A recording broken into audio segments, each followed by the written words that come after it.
तर बदलापूर आंदोलन प्रकरणी 300 जणांवर गुन्हा दाखल झालाय। रेल्वे स्थानकात आंदोलन करणाऱ्यांवरती हा गुन्हा दाखल करण्यात आलाय।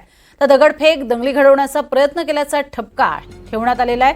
आतापर्यंत 28 जणांना जीआरपी पोलिसांकडून अटक करण्यात आली आहे। आज या आंदोलकांना कोर्टात दाखल केलं जाणार आहे, हजर केलं जाणार आहे।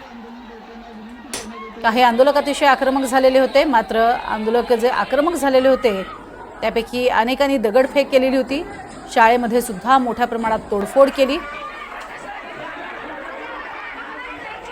बदलापुरात या संपूर्ण आंदोलन प्रकरणी 300 जणांवरती गुन्हा दाखल करण्यात आलेला आहे। तर रेल्वे स्थानकात आंदोलन करणारे जे होते त्यांच्यावरती सुद्धा गुन्हा दाखल करण्यात आलाय। शाळेची तोडफोड करण्यात आलेली होती। शाळेची जी मोडतोड झालेली आहे, शाळेतल्या वस्तूंचं नुकसान करण्यात आलेलं आहे। त्यातील काही जणांना ताब्यात घेण्यात आलंय।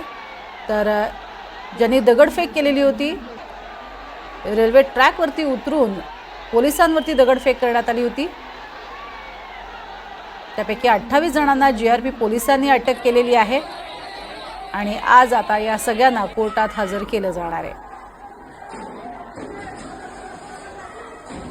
बदलापुरात काल झालेल्या आक्रमक स्वरूपाचं आंदोलन, त्यानंतर रेलिंग तोडणं असेल, शाळेची मोडतोड करणं असेल, शाळेतील बाग तोडणं असेल, असे सगळे प्रकार घडलेले होते आणि त्यानंतर आता एकूण 300 जणांवरती गुन्हे दाखल करण्यात आलेले आहेत आणि त्यापैकी 28 जण जे आहेत ते जीआरपी पोलिसांच्या ताब्यात आहेत। ज्यांनी पोलिसांवरती दगडफेकीचा प्रयत्न केलेला होता अशा सर्वांना ताब्यात घेण्यात आलेलं आहे। तब्बल 4 तासांपासून आंदोलन सुरू आहे आणि म्हणून पोलीस विनंती करत रेल्वे ट्रॅकवरती उतरले होते, सर्वांना बाजूला होण्याची विनंती करत होते, मात्र तरीही आंदोलक आक्रमक होते आणि त्यानंतर आपण बघतोय शाळेची सुद्धा मोडतोड करण्यात आली होती। अमजद खान आमचे प्रतिनिधी आपल्या सोबत आहेत। अमजद, नेमके सध्याचे काय अपडेट्स आहेत? एकूण 300 जणांवर गुन्हे दाखल झालेत। प्रज्ञा, काल बदलापूर रेल्वे स्थानकात जे लैंगिक अत्याचाराविरोधात नागरिकांनी आंदोलन केले होते आणि जवळपास 10 तास जी रेल्वे सेवा विस्कळीत झाली होती, या प्रकरणात आता कल्याण जीआरपी पोलिसांनी आंदोलनकर्त्यांच्या विरोधात गुन्हा दाखल केला आहे। एकूण 300हून जास्त लोकांविरोधात गुन्हा दाखल झाला आहे।